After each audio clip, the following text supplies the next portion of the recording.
ஏழுமலை வேங்கடவன் அண்ணனான பெருமாளே, விண்ணகரில் வரமருளும் உப்பிலியப்பத் திருமாலே.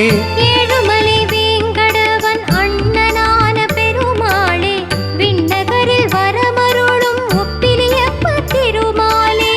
சிறுவயது பூதேவியை மனம் முடித்த நாரணா, உப்பிலாத நைவேத்தியம் தன்னை ஏற்றுக்கொண்ட பூரணா. சிறுவயது பூமாதேவியை மனம் முடித்த நாரணா, உப்பிலாத நைவேத்தியம் ஏற்றுக்கொண்ட பூரணா.